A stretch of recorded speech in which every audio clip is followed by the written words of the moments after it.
A lot of this isn't going to make sense to you, and I'm sorry about that. I'm just going to start at the beginning, with the house.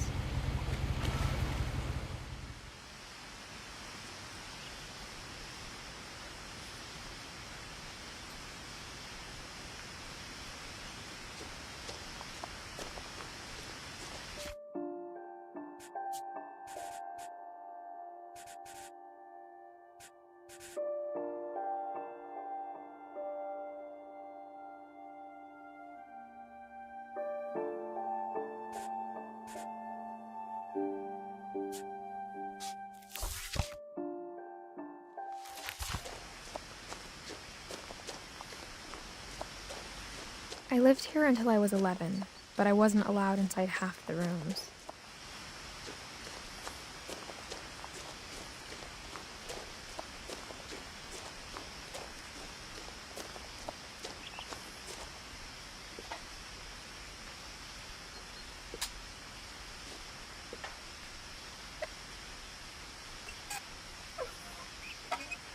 Inside the mailbox were bills from 7 years ago, marked urgent, open immediately.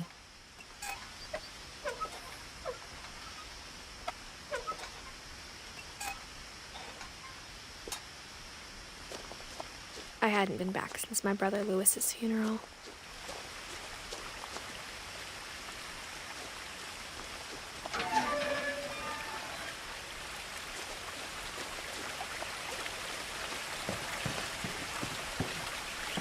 In her will, my mother left me a key, but didn't tell me what it unlocked. Maybe she thought I'd know. Or she thought that the mystery would be enough to bring me back.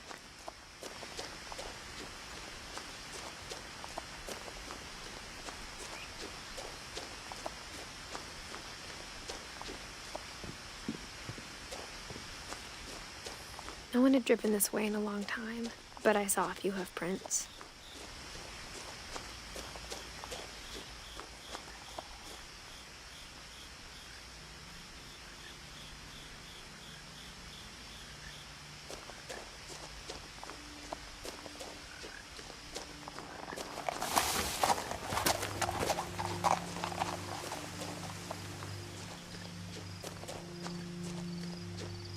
The truth is, even after I inherited the house, I never thought I'd come back to it. But now I had questions about my family that only the house knew the answers to.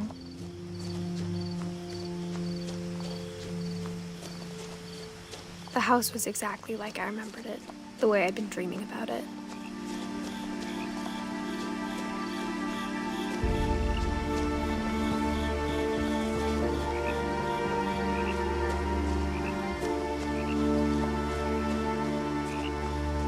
As a child, the house made me uncomfortable in a way I couldn't put into words.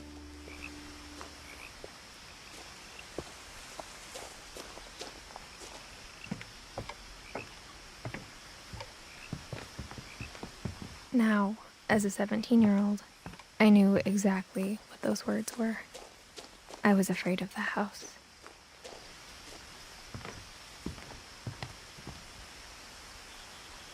I hoped the key might unlock the front door.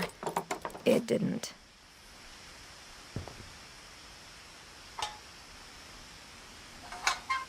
Looking in, I felt like the house itself had been waiting for me.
Crawling through the doggy door used to be a lot easier when I was 11.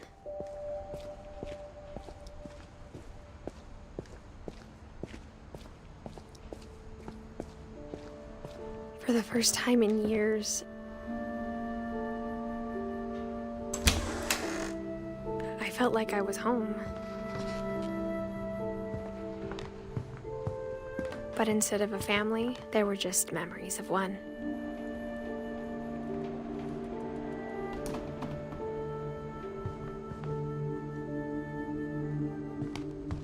Like how after Lewis started working at the cannery, we all got sick of eating salmon, except our cat, Molly. Or how only one restaurant would deliver to our house, so we had Chinese a lot.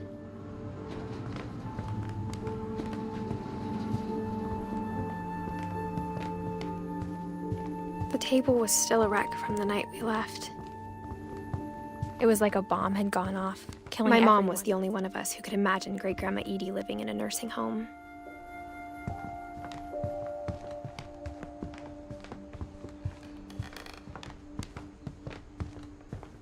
Nothing in the house looked abnormal. There was just too much of it, like a smile with too many teeth.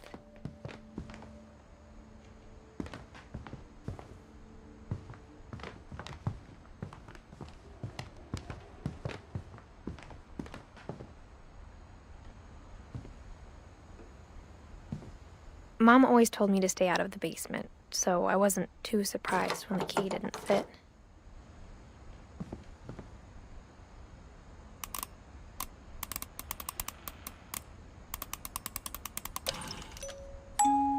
Great-Grandpa Sven built a music box for Barbara, along with the rest of the house.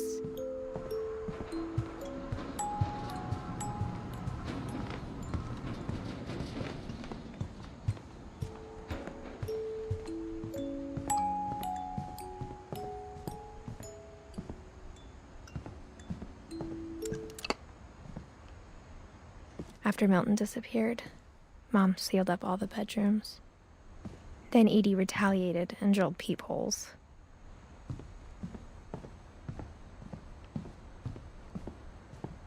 Edie's father, Odin, built the original house.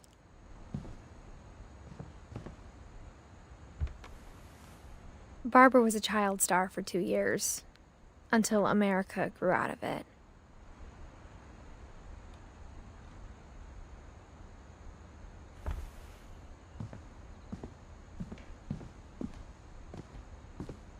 Whenever people ask me about my family, the first thing they always want to know about is Barbara.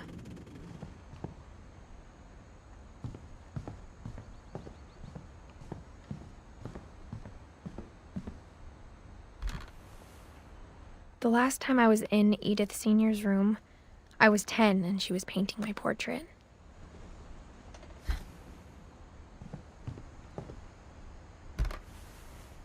As a kid, I just assumed every house had peepholes and sealed rooms you weren't allowed inside of. My Grandpa Sam spent 7 years sharing a room with his dead brother, Calvin.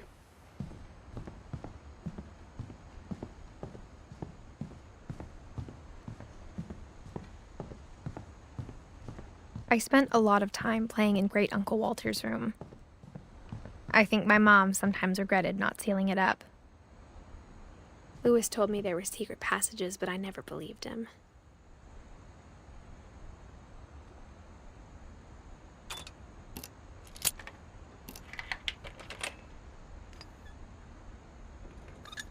Turns out, my mom was really good at keeping secrets.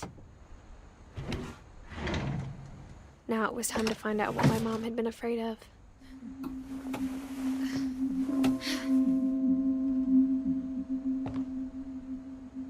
Reading this, maybe it sounds like I had a plan, but I had no idea what was behind that door.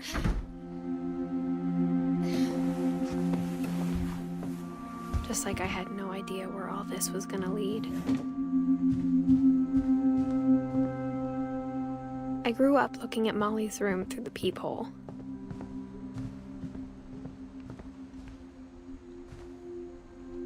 I got the sense Edie had spent a lot of time here.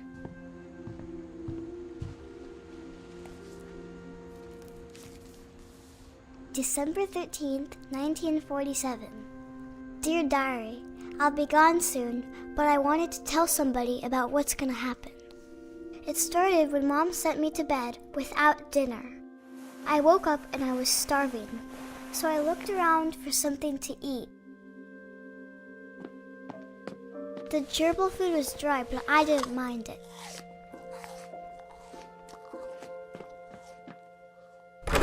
Mom, can I come out now? Sweetheart, it's late. Go to sleep.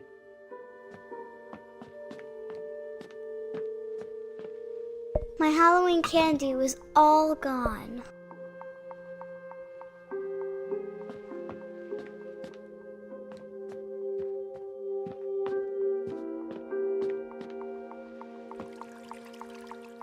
I thought about eating Christopher, but I held back.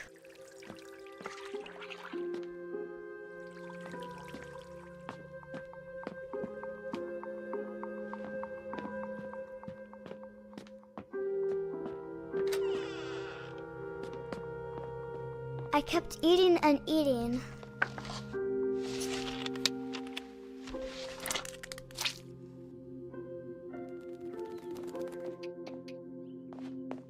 I ate a lot of things that night.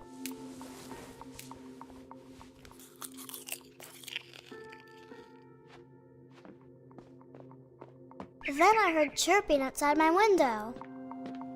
It was a barn swallow going back to her nest. I reached out for her.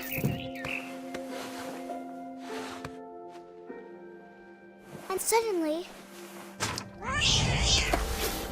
I was a cat.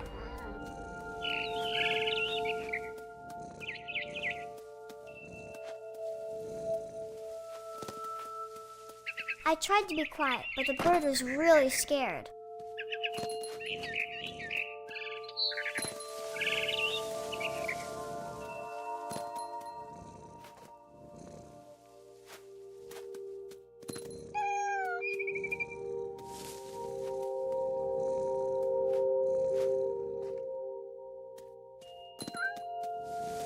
Mom and Dad didn't even look at me.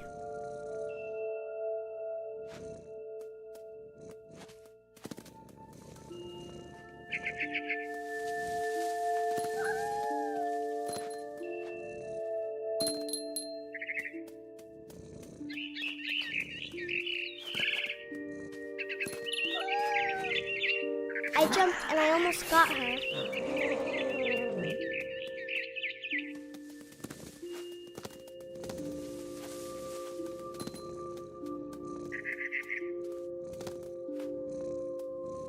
I could tell she was getting really tired. Now I was up in the big tree. I promised Dad I wouldn't climb it anymore. All I cared about was eating that mama bird. I gobbled her up. And suddenly, I was an owl. First, all I heard was the wind. Then I heard little teeth nibbling in the grass.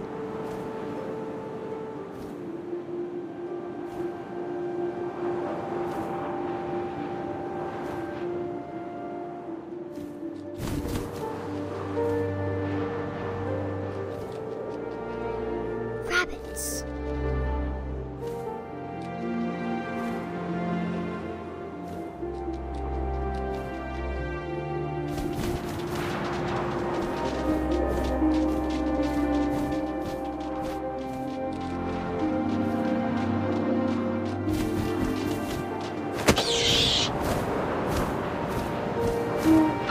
I imagined his face looking up and seeing mine through my talons. I swallowed him up, and I didn't chew one bit. Then I flew off to find something bigger.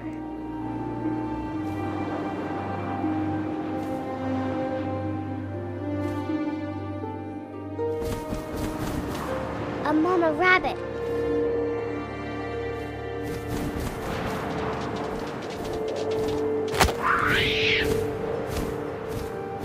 She was almost too big to carry. I started choking, but I couldn't stop eating. And suddenly, shark!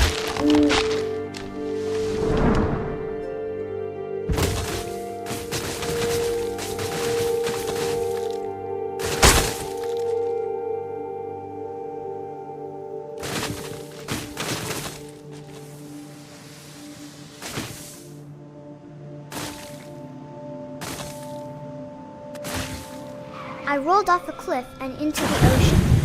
Now, I was hungrier than ever.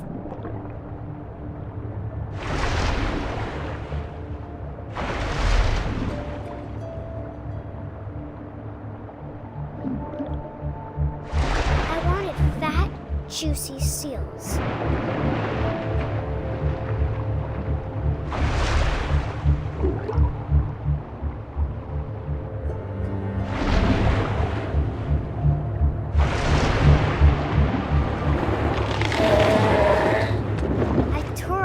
Flipper, and it tasted really good.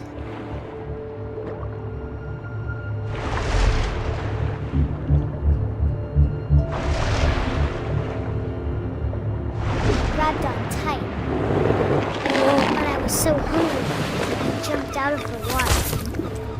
When I opened my eyes, everything had changed.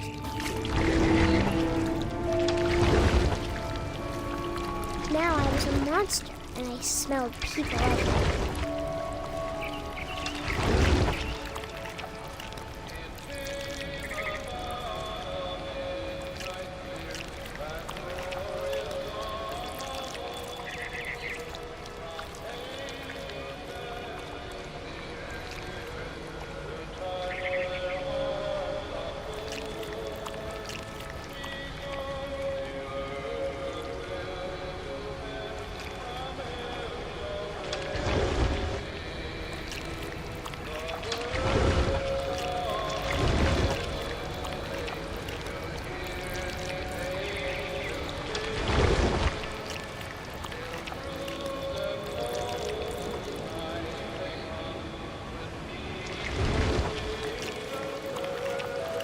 I was big, but I moved real quiet.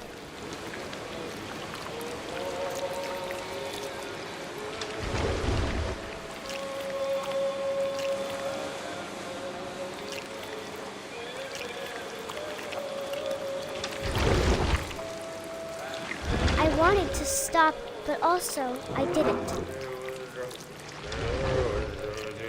Drunken sailor, what shall I do with a drunken sailor?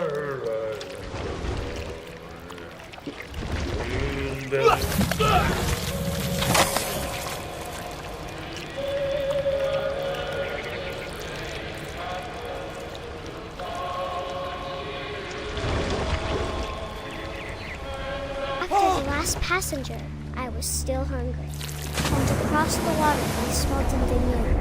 Something I had to have, so I swam towards it.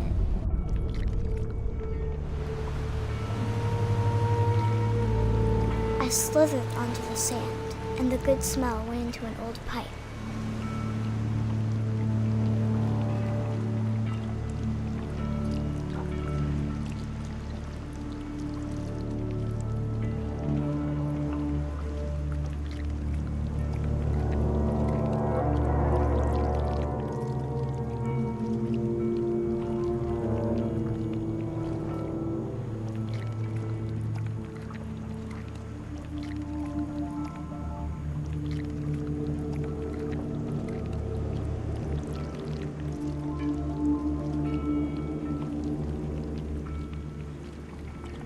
I got closer and closer.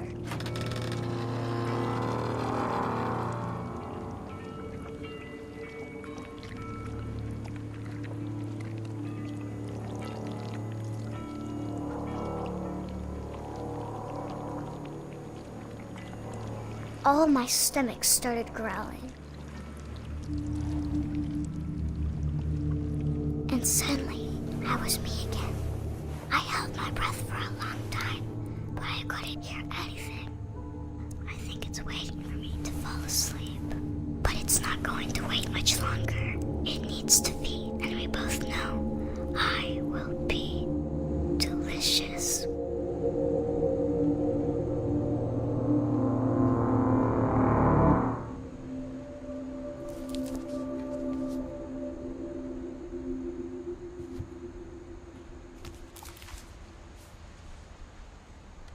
I'm not sure if I believed all of that, but I'm sure Edie would have.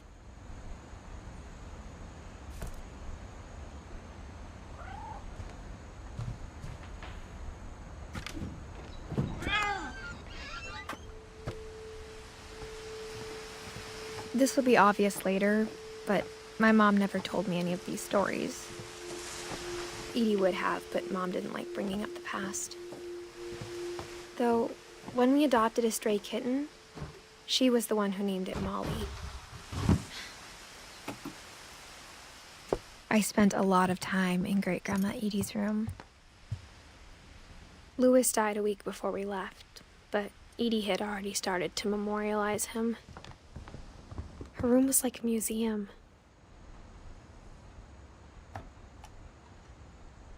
For 500 years, the Finches have been famous throughout Norway for their fortune and misfortune.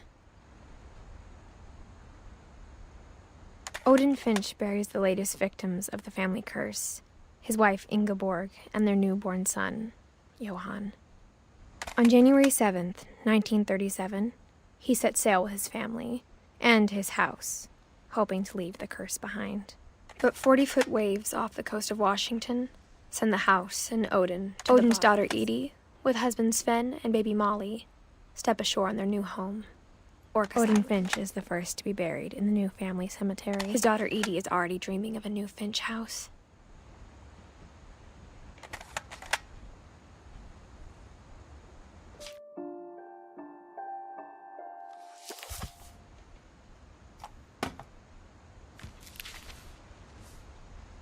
Whatever's wrong with this family, it goes back a long ways.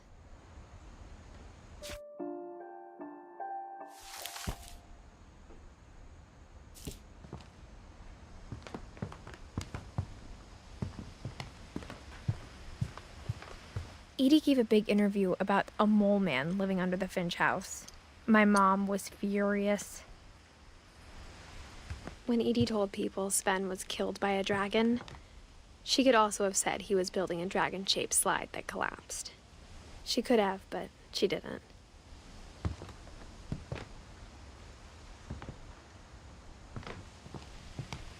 One summer, they evacuated the island, but Edie refused to go. For a few weeks, she was a celebrity.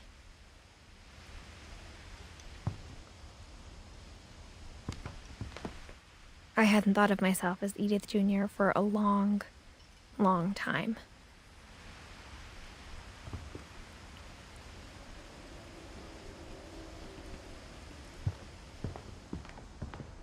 Even in her 90s, sometimes Edie seemed a lot younger than my mother. The only trace Grandpa Sam's first wife, Kay, left on the house was the pink bathroom.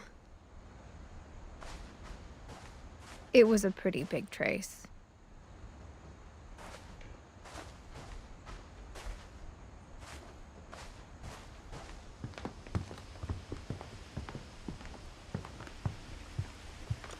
Edie knit me a new pair of gloves every year, just in time to replace the old ones.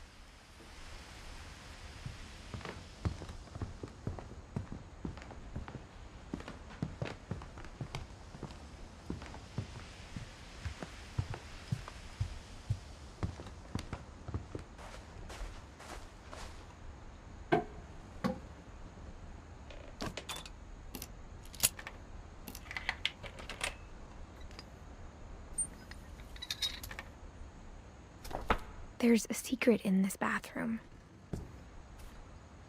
It's in the last place you would look. It isn't in the cupboard. It's hidden in this book.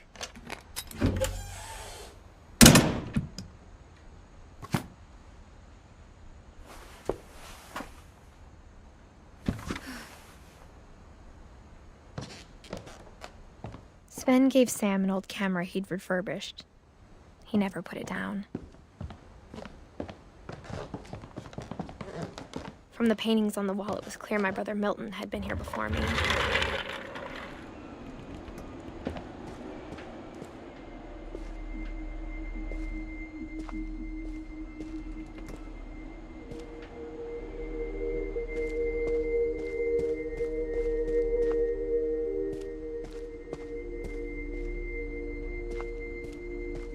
I knew Grandpa Sam had a twin, and that he never talked about him. I guess my grandpa didn't like history any more than my mom did.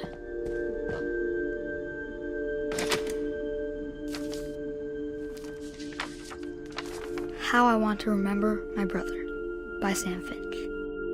The thing I remember is that when he made up his mind, that was it. My brother said he'd die before he ate another mushroom, and he did. At Barbara's funeral, we swore we'd never be afraid again, and he wasn't. I think Calvin always wanted to fly.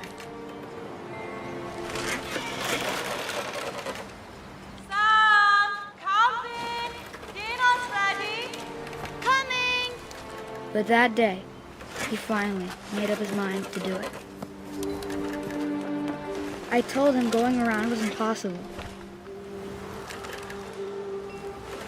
Maybe if I hadn't said that. Alvin, I'm not gonna tell you again.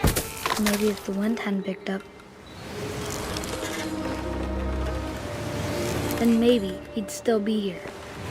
But I doubt it. I think he'd already made up his mind. That's what I want to remember about my brother.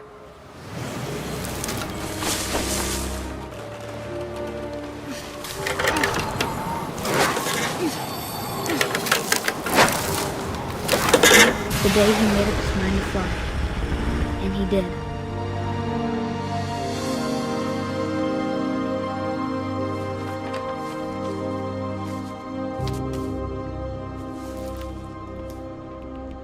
Calvin's story felt strangely familiar. When I was younger, I remember trying to do the exact same thing.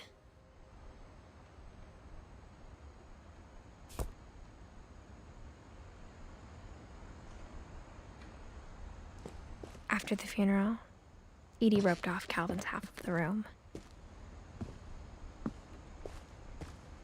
Mom said Grandpa Sam enlisted at 18 and never set foot in the room again.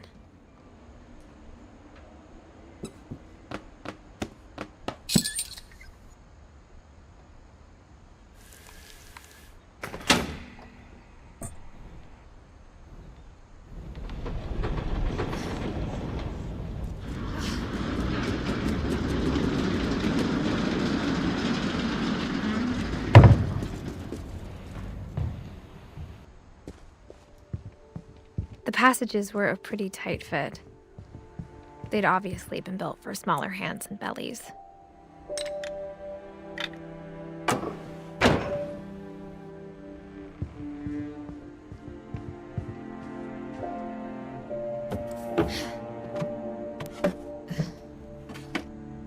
Growing up, I always thought of Barbara as a child star.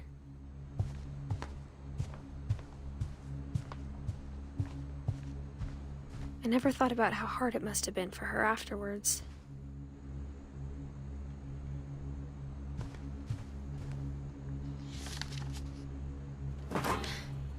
Of all the stories people wrote about Barbara's death, I'm surprised Edie saved this one.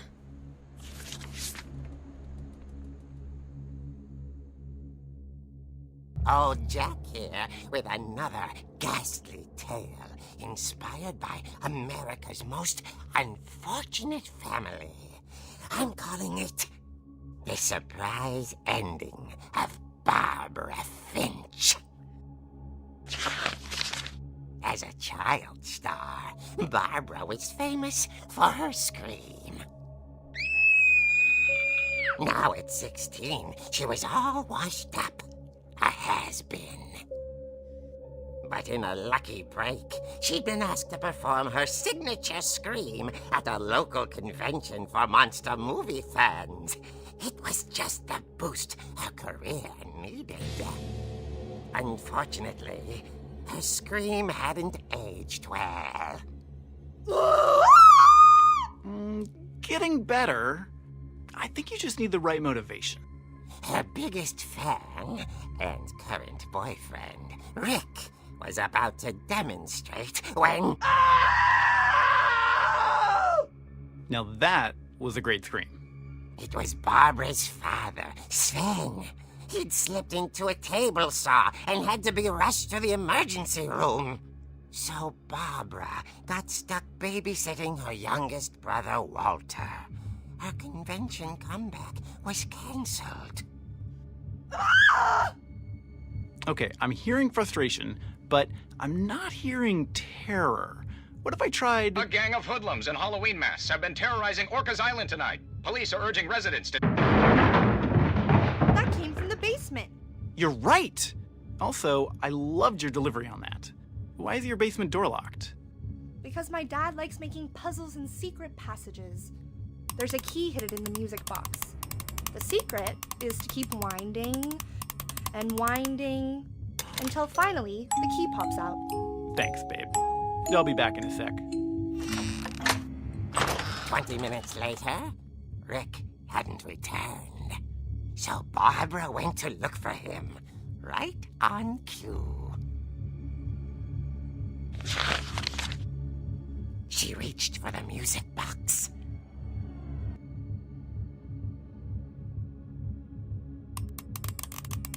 And as she wound the key, she listened for Rick, but the house was silent.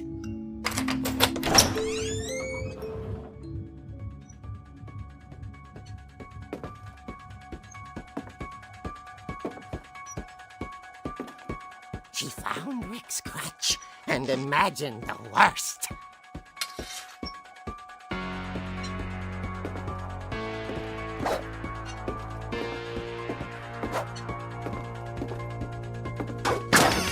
The gang's leader is the infamous Hookman killer, Dr. Carl Hamill, who impaled and then ate his family 10 years ago tonight.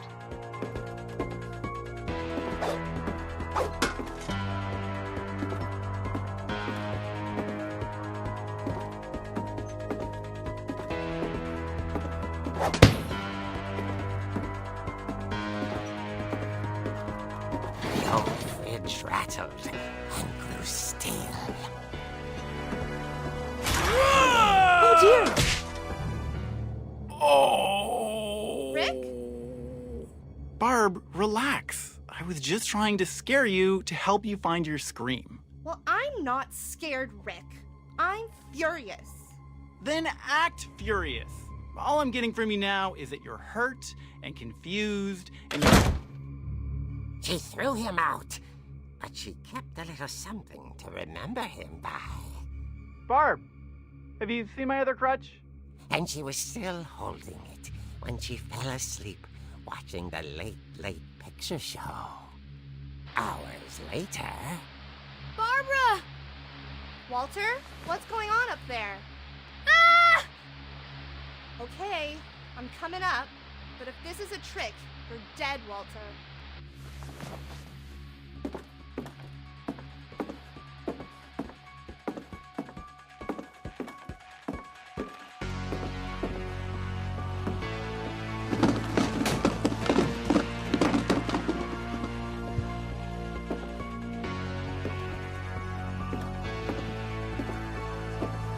Walter, are you there? Walter had vanished, but his bedside radio was still on. Orcas Island police describe the man as 6 feet tall, with a steel hook for a hand. Residents are urged to lock all doors and windows and notify the police of any suspicious activity. Barbara turned, saw the hook man, and was speechless. He was quite smashing.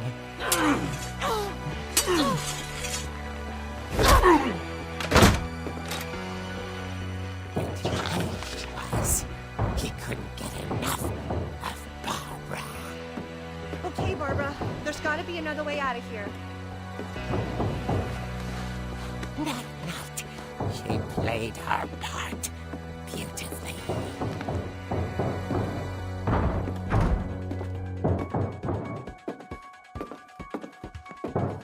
Molly's door hadn't been opened in years. The hinges groaned.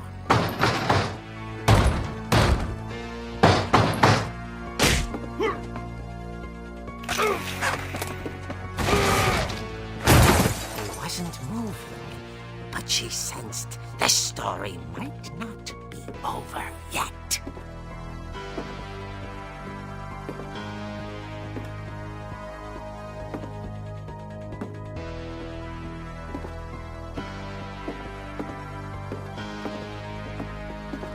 The hookman had vanished. She listened for his breathing, but all she heard was...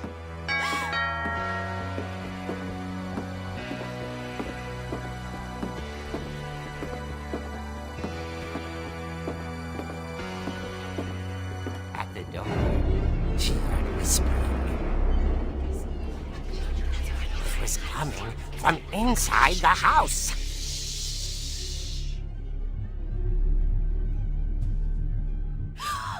Oh dear.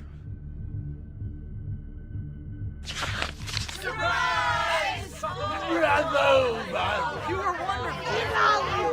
monsters had come to surprise her. For Barbara, it was a dream come true.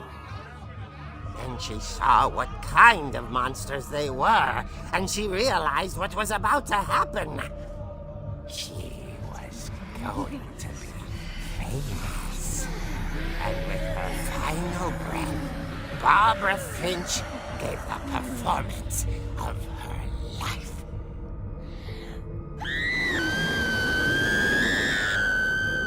I wasn't there myself, but I hear Barbara was magnificent. Poor girl. She had a taste for stardom. But unfortunately, so did her fans. Of course, the police blamed it all on poor Rick, who disappeared the same night. And little Walter?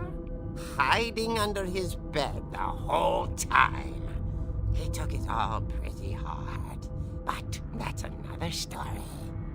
As for Barbara, tucked inside the music box is all they ever found of her. Her ear. Now that's what I call a real eerie tale.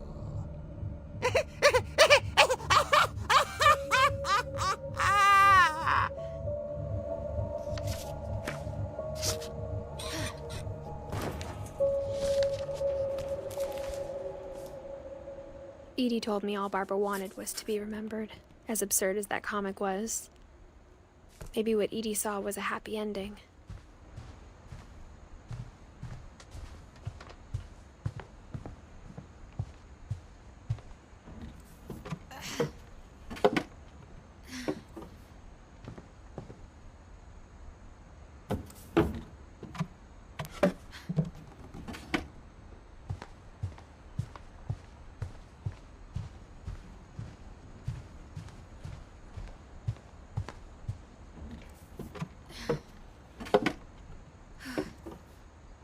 I guess now I know why Mom didn't like me playing with the music box.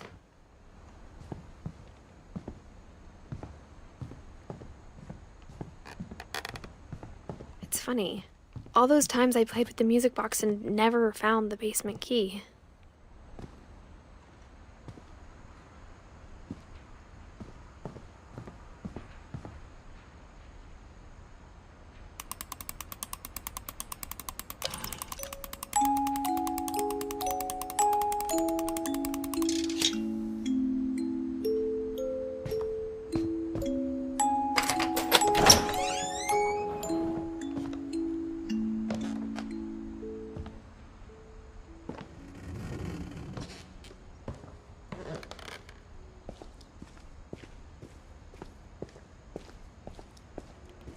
Mom said the basement was off limits, unless I wanted another tetanus shot. I saw Edie sneak down to the basement once, carrying packages. I thought maybe she was hiding presents. It turned out she was hiding a lot more than that.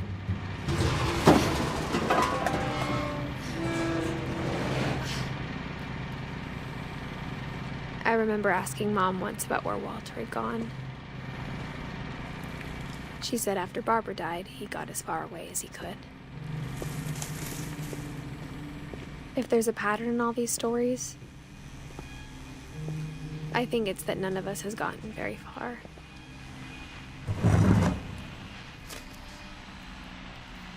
Goodbye, everyone. I can't believe I've been down here for 30 years.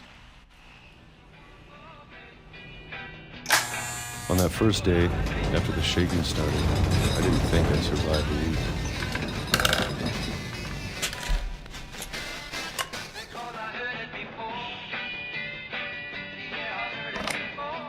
But after a few days, I settled into a routine.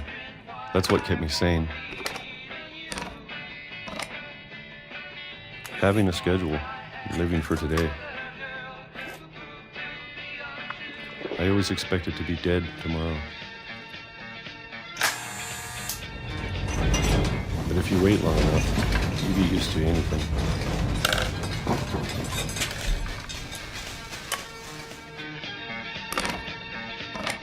Even a monster on the other side of the door starts to feel normal. Almost friendly.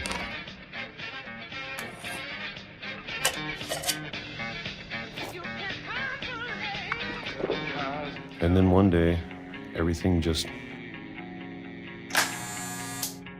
stopped.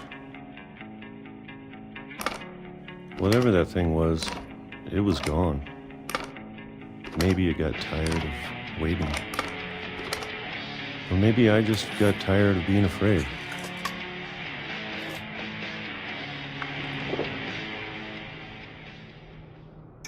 It's been a week now, the longest in 30 years. I'm done waiting. I have to leave while I still can.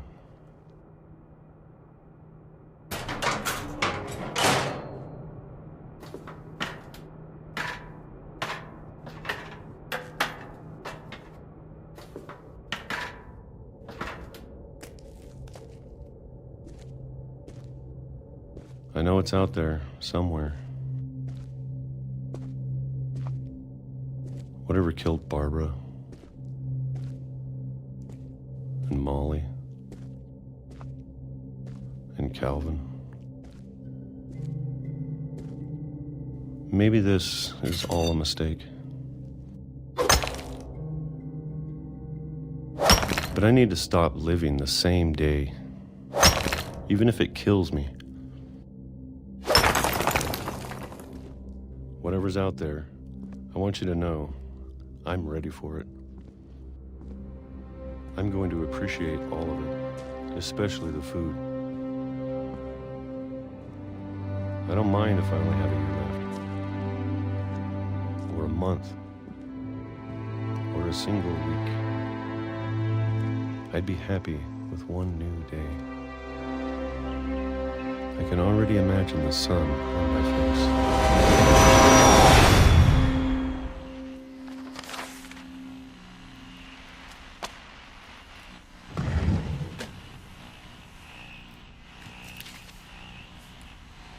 Walter died when I was 6. I can't believe my mom never told me he was down here.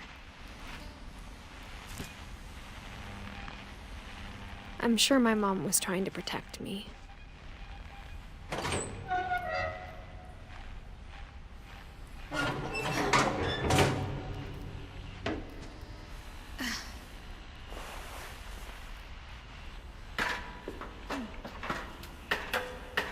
Maybe she was afraid I'd end up like Walter. But if she never told me about an uncle under the house, I can only imagine what else she was hiding.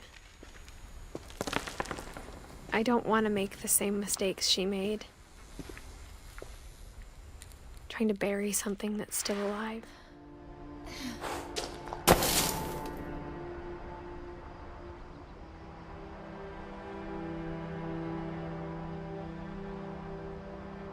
Now that there's only one of us left, or maybe two, I thought it was time I heard the stories for myself and found out what happened to everyone else.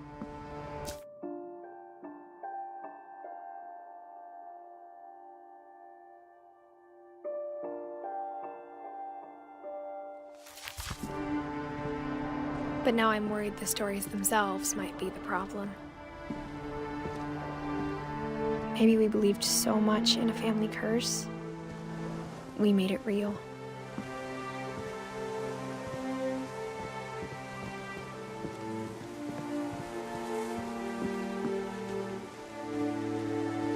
I don't know if I should even be writing this.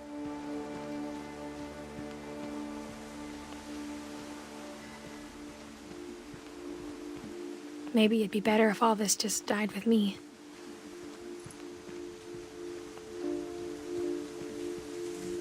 But I thought you should know about your family.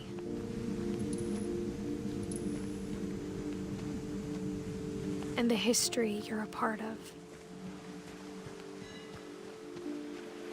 Though to be honest, I feel as lost as you probably do right now.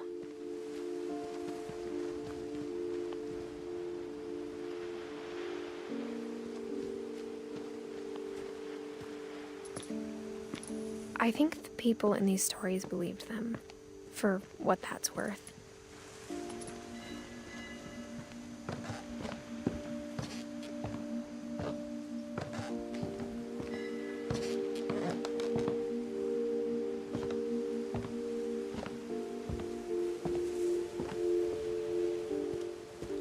And when you look at the house, that history of imagination and stubbornness and madness, any of it seems possible.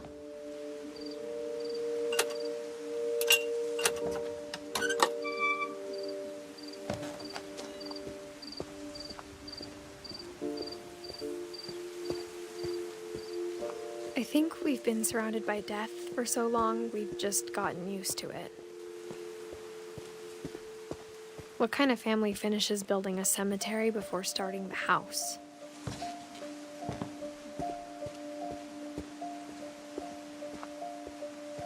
It's embarrassing for me to admit this, but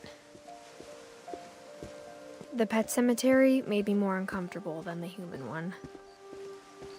3 of the gerbils are mine, and 2 had been my fault. Sven built the house, but it was Edith who designed the cemetery. I'm sure Odin's monument had been Edith's idea. My mom was always trying to move on, but for Edith, the past never went away.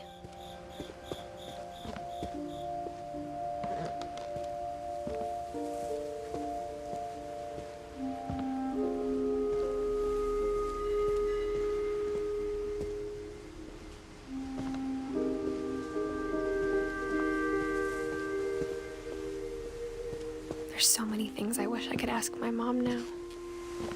Part of me thinks this is what she wanted all along. For me to come back someday and find everything out for myself.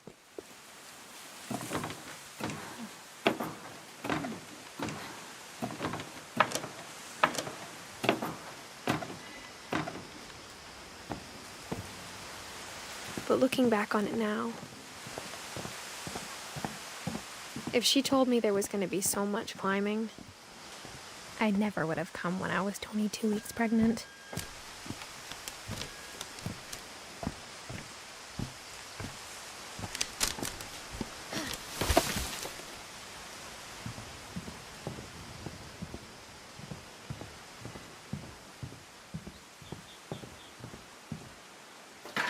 I never met Grandpa Sam, but I think he and my mom had a lot in common.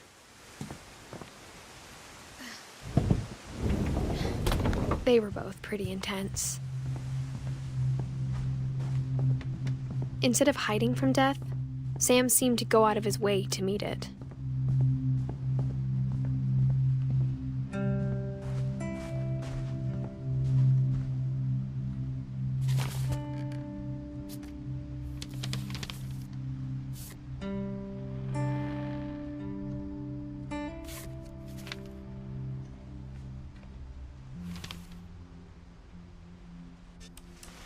Dawn, I promise, you'll never forget this weekend. Yes, sir. These memories are gonna last a lifetime. Am I gonna have to shoot anything? It's a hunting trip, Dawn. Shooting is strongly encouraged.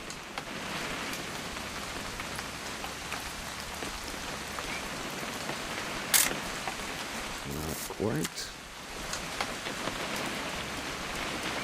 What? Perfect. It's gonna rain the whole weekend, isn't it?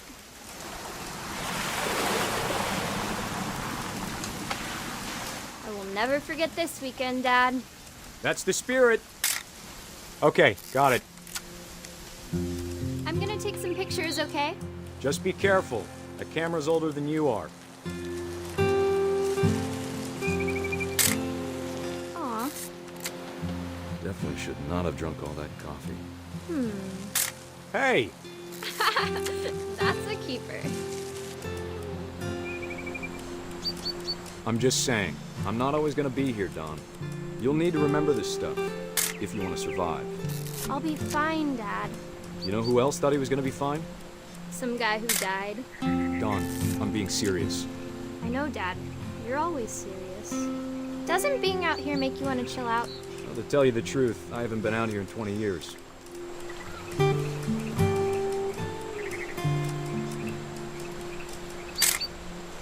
Don, don't you think you could find something more interesting to photograph? Last time I was with my brother Calvin. Man, that was a great trip. Your grandpa Sven taught us how to fish, how to build a fire. We found an old logging trail. There were deer everywhere. I bet if I could remember where that trail was, we'd spot a buck for you in no time. Give me a minute to check the map.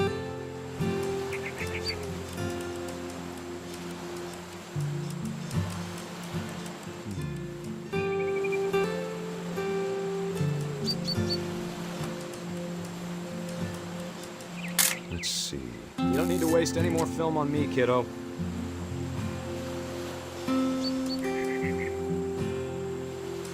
Maybe.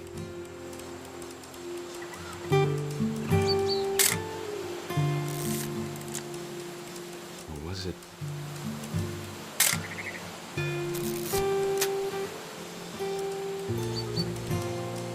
Could have been.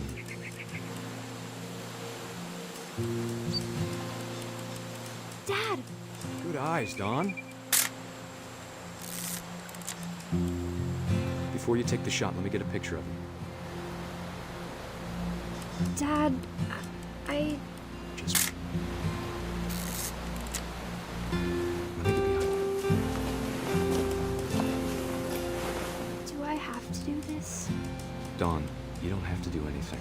But if you want to survive, you'll need to be strong. Great shot, Don!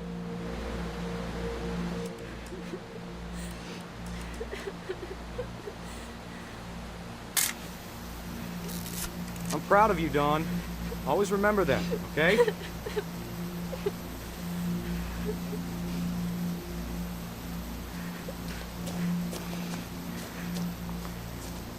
Sorry, Don. Just gotta reset the timer.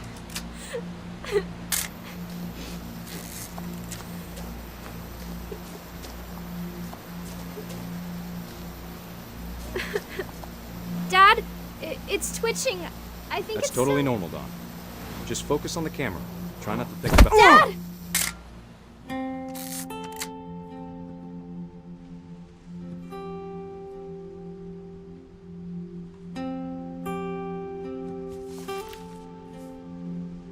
Of all these stories, that's the one I wish most that my mom had told me.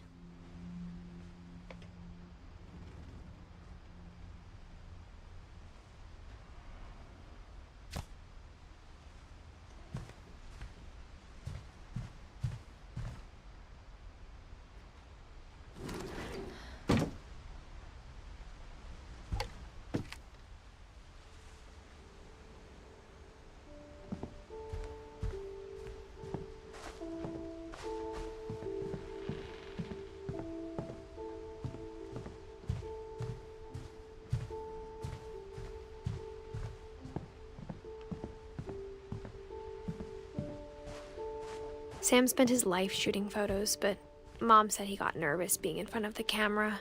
I guess we're all afraid of something.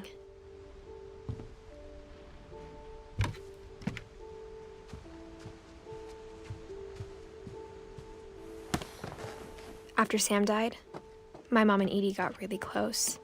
They'd both lost a lot.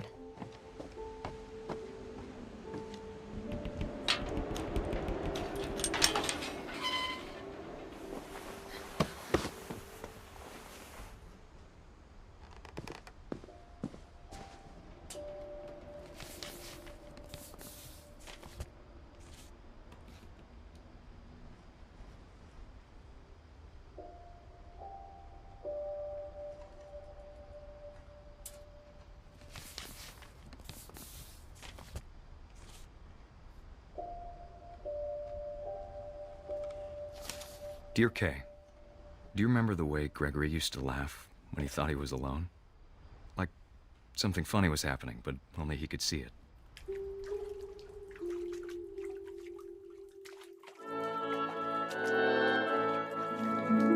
I think he saw things the rest of us don't.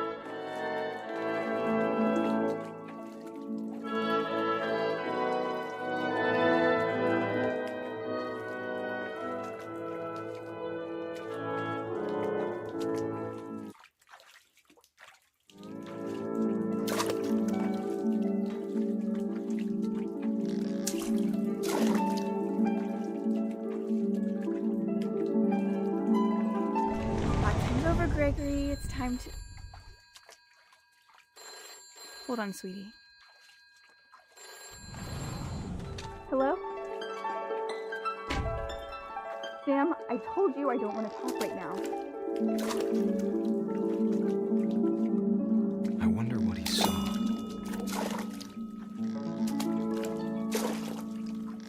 What his world was like.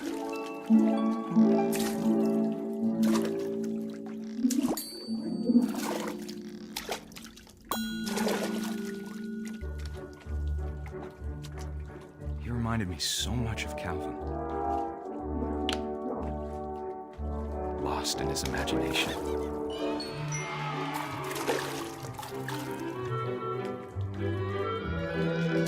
Whatever it was, he saw.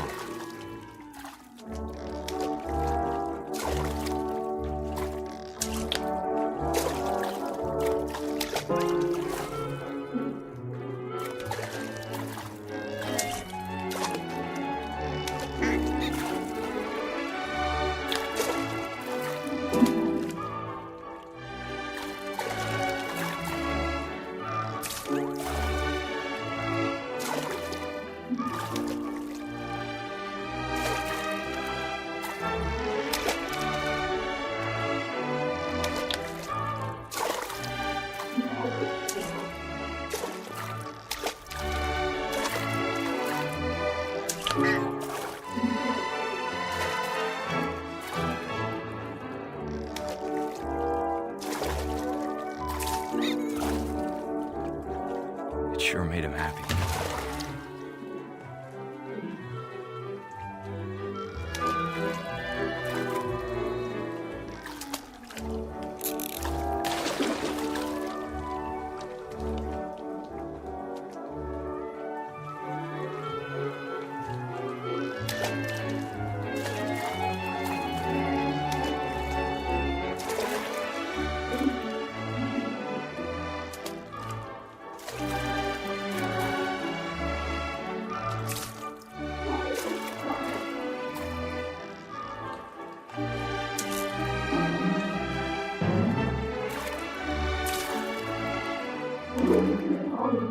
I know how silly it sounds.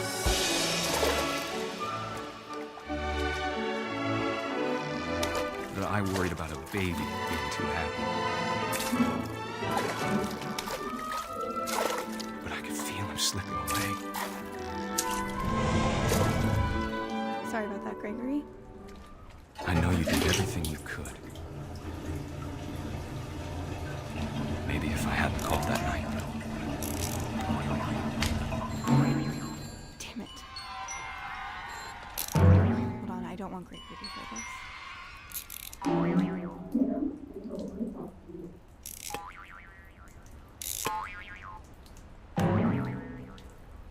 I wish he could have told us about the world he saw.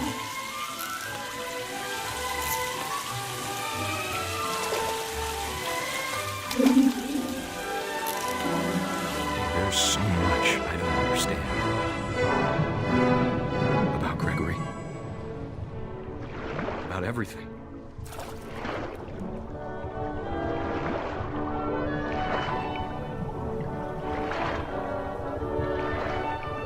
But I know what happened wasn't your fault.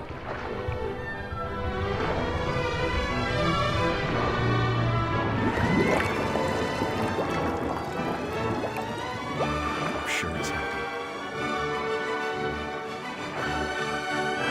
And he'd want you to be happy too. Good luck, Kay. Love, Sam.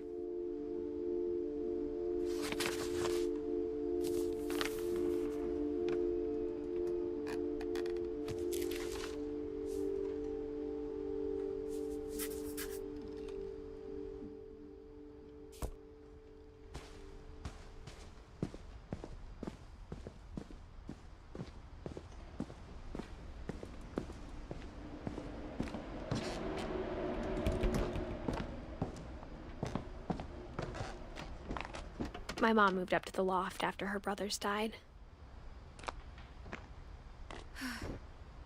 At the time, it was as far away as she could get.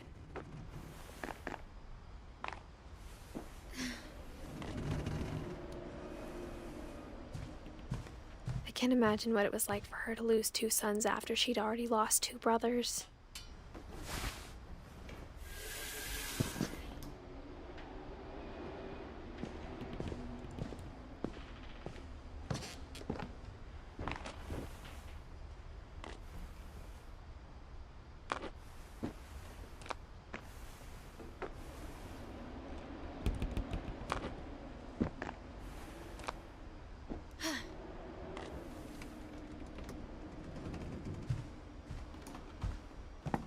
She spent a summer building houses in Calcutta, where she met my dad, Sanjay.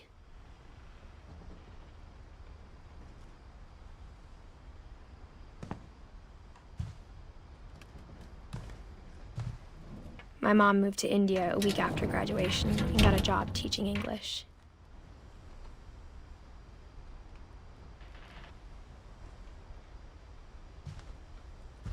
Louis was born a year later.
When my dad died, I don't think Mom knew where else to go. I'm sure Edie was happy to have her back and to see kids in the house again. The house had to get a little bigger, but Edie was used to that. And for a while, things were good, almost normal, but it didn't last.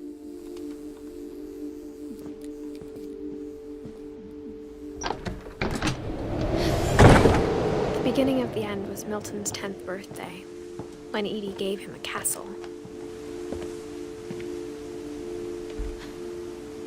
After Milton disappeared, the only thing he left behind was a room full of paintings.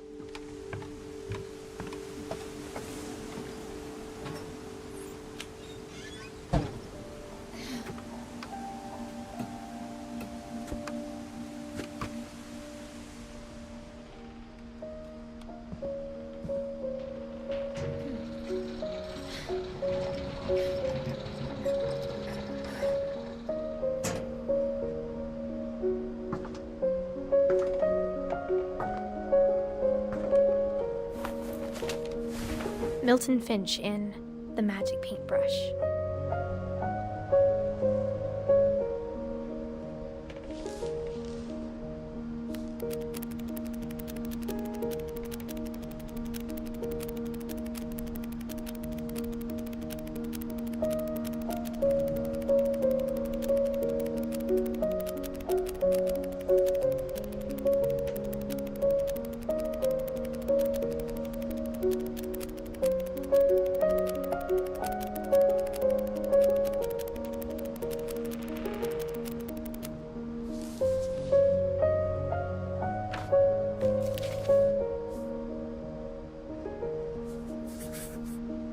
I was 4 when Milton disappeared.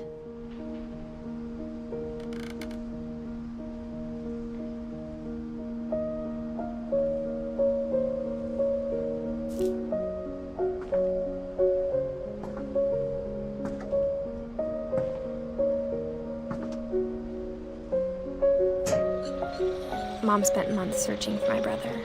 Then she sealed the doors.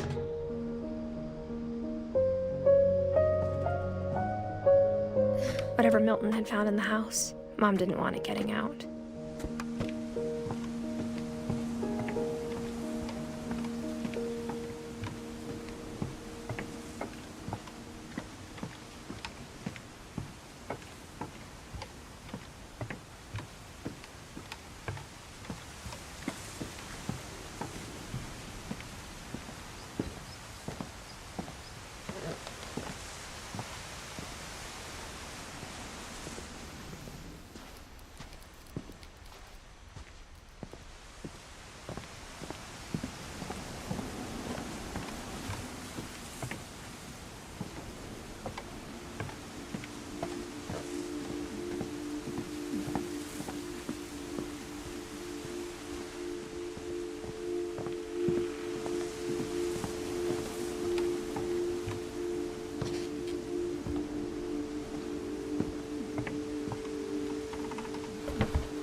Mom definitely blamed Edie, but I think Louis blamed himself.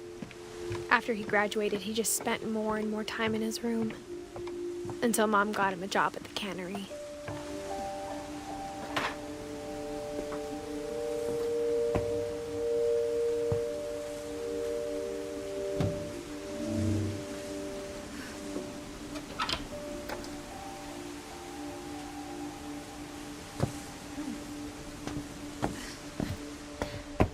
Louis's room smelled very, very familiar.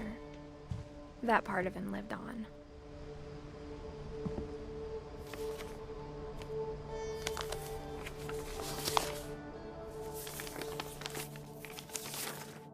Dear Mrs. Finch, as Louis's psychiatrist, I can understand your desire for an explanation. As I see it, the trouble began in January, shortly after we convinced your son to seek treatment for substance abuse. Newly sober, I believe Louis first noticed the monotony of his daily life.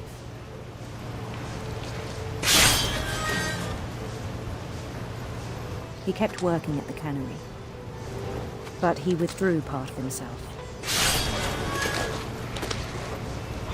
In our sessions, I saw the same behavior. His mind began to wander.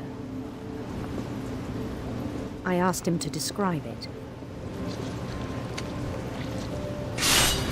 He said he started small,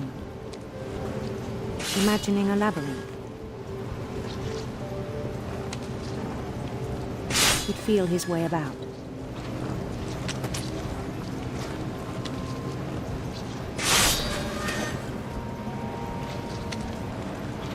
Then something moved. Bats.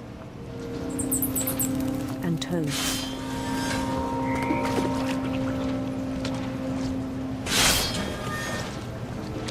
And things that have not names. He knew it was all in his head.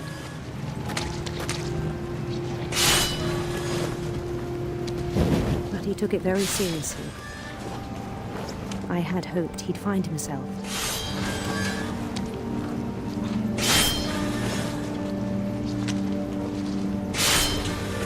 But he found something more. I worried about him then.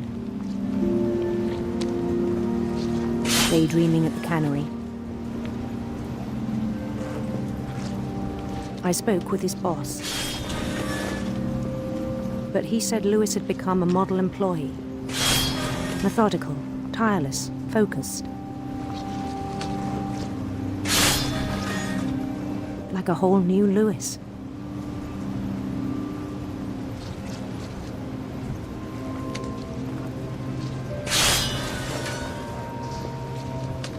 So I let him go on.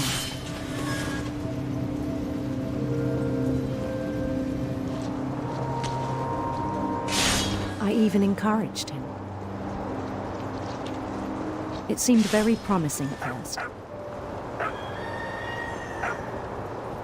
He told me he'd made a new friend.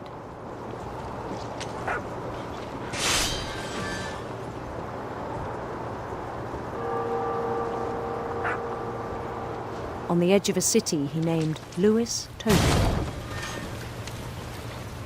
He built the city up slowly, brick by brick. Then he made musicians.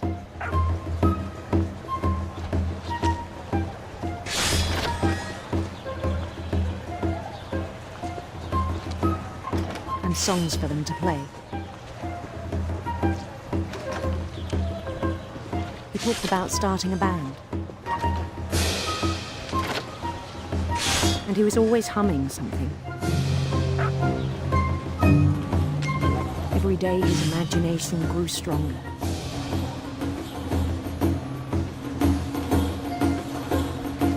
He no longer spoke at the cannery. But his chopping was as reliable as ever. Then one day it struck him that all the cheering crowds, even the stones under his feet, were all in his imagination, so he could do whatever he wished.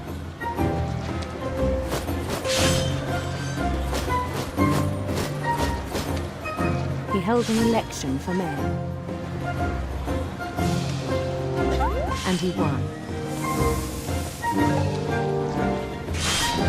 They begged him to stay, but his mind was already wandering. It became a game for him.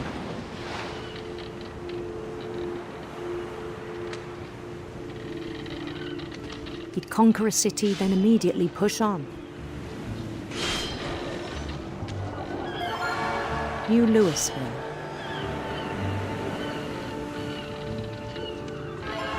St. Louis. He started drifting away from our reality.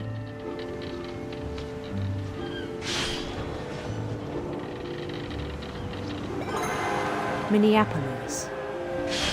Until one day he forgot to go home from the cannery. Even as his mother pleaded with him, part of Lewis kept sailing on.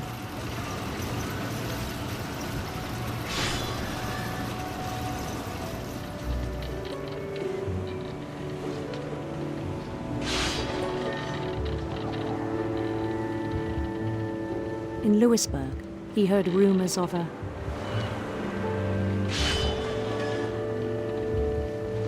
handsome queen.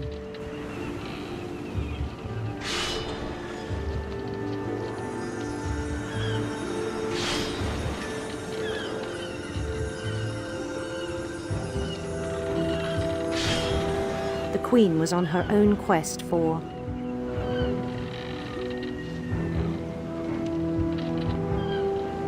radiant rainbows.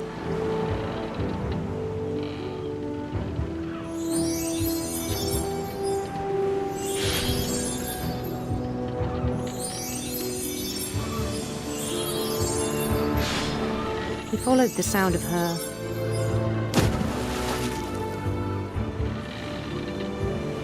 electric sitar.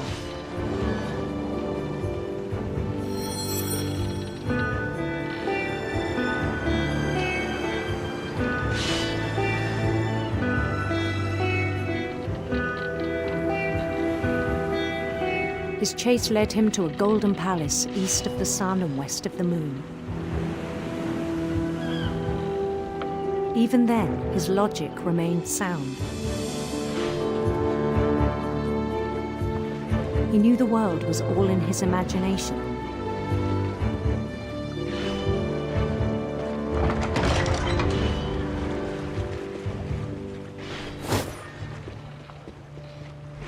But he was so proud of having created it.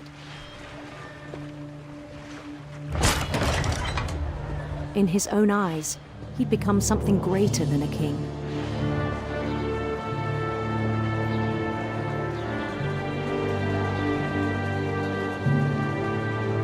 For someone who'd never known success in the real world, I think it was overwhelming. And then it struck him that the real Lewis was not the one chopping salmon, but the one climbing the steps of a golden palace.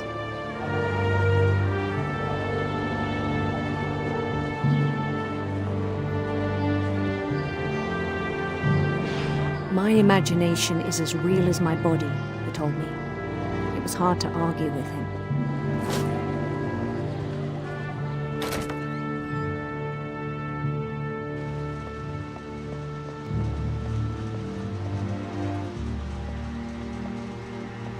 He began to forget the world we know.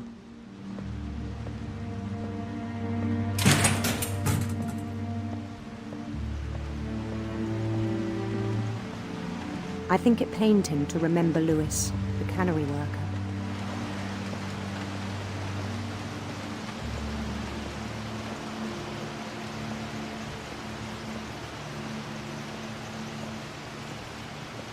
He began to despise the man with a royal contempt.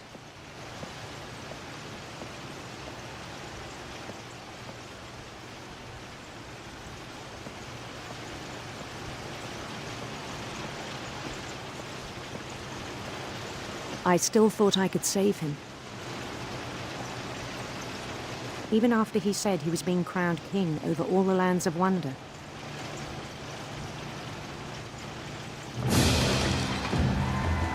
The palace would be packed with his companions.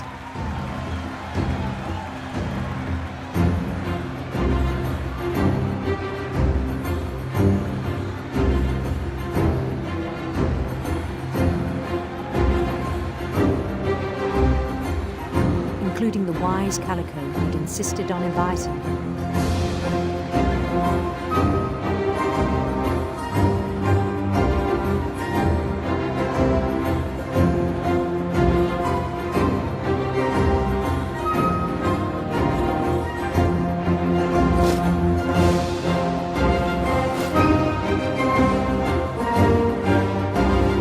His queen waited, holding his crown.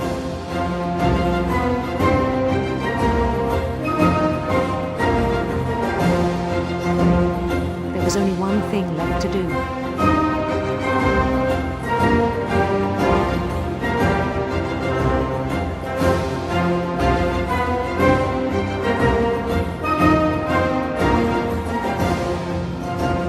Bend down his head.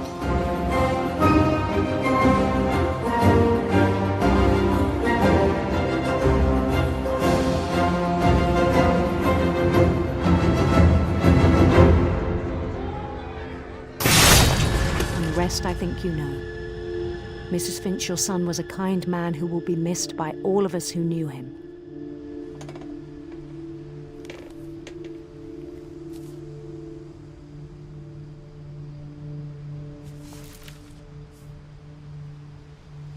My brother was really cool. I wish you could have met him.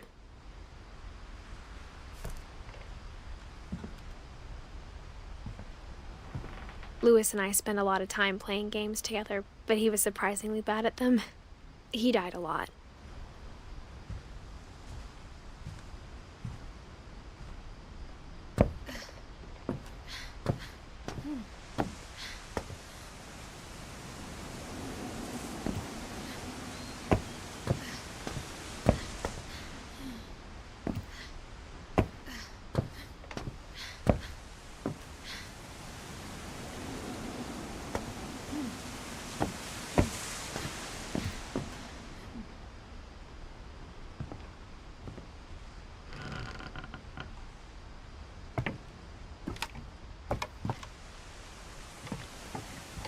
On the way back from Lewis's funeral, my mom told me to start packing.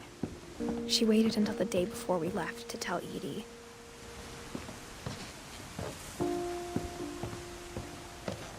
I'm not sure if she wanted to make it easier or harder.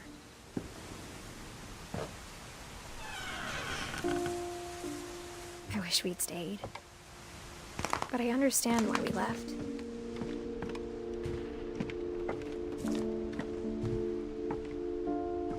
My mom ended up leaving everything behind.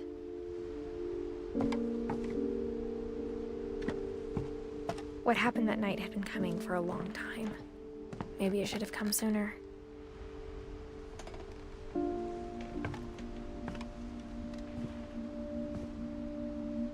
But it had to end one way or another. All that's left now is to tell you about that last night.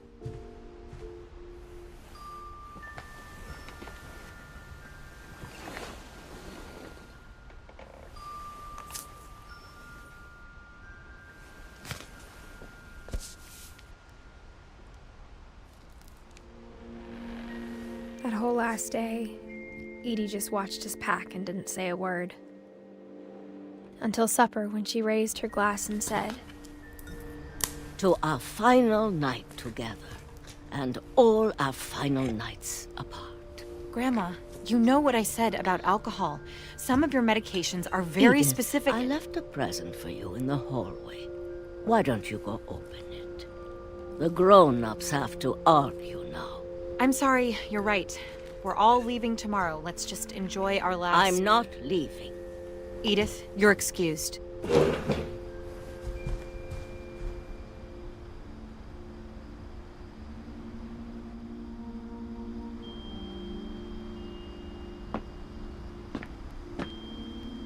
The power had been shut off that morning, but Edie always had plenty of candles.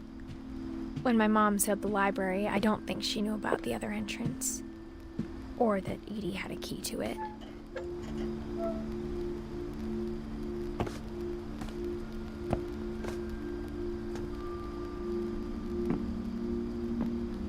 That thing you're afraid of isn't going to end when you leave the house.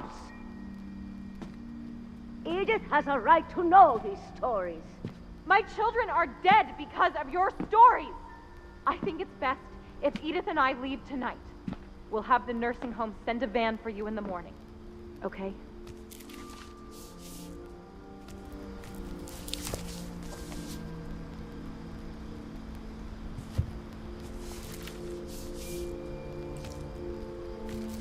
Dear Edith, there's so many stories I wish I could tell you, but there's only time for one.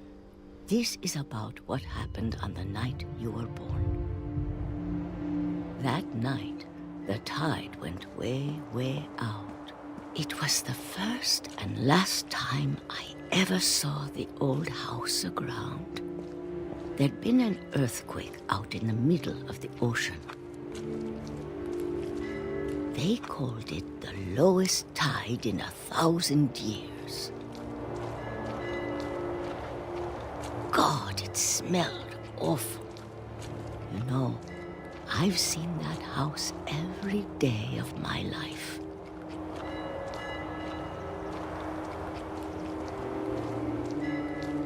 But I never thought I'd go back to it. When the fog rolled in, I lost my way.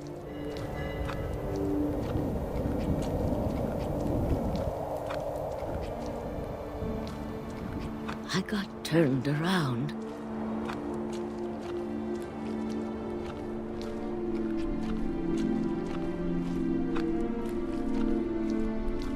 For a while, I wandered.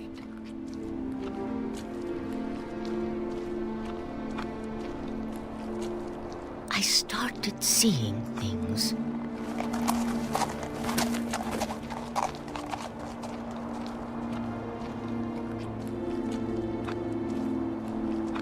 Things I'd forgotten had ever existed.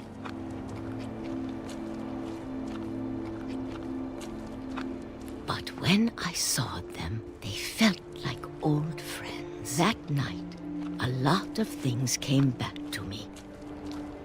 Or maybe I came back to them.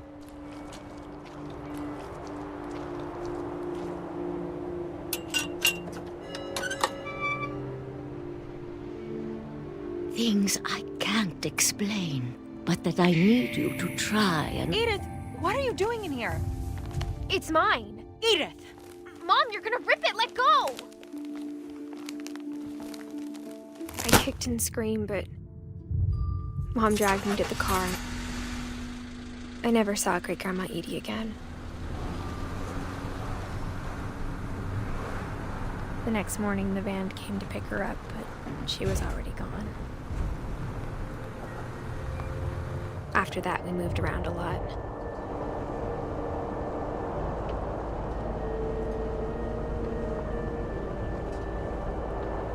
We both tried to make the best of it.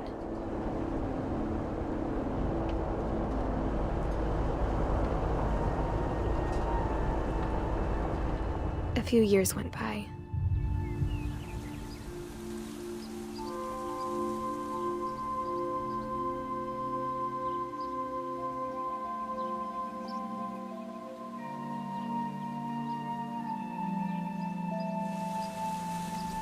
My mom didn't like to talk about it, but she started getting sick a lot. The rest happened pretty quickly. She got better for a while, and then she didn't. And then I was alone.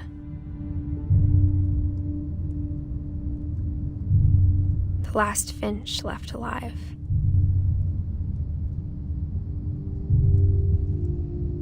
Until I found out about you.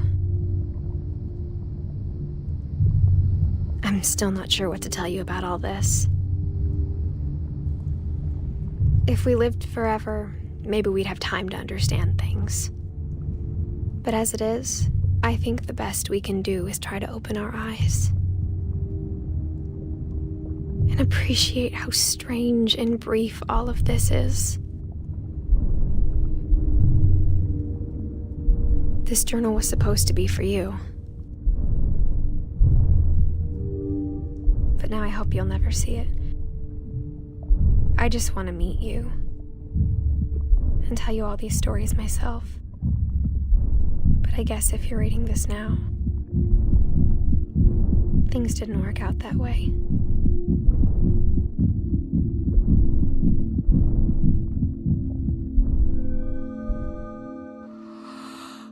This is where your story begins. I'm sorry I won't be there to see it. It's a lot to ask, but I don't want you to be sad that I'm gone. I want you to be amazed that any of us ever had a chance to be here at all. Good luck.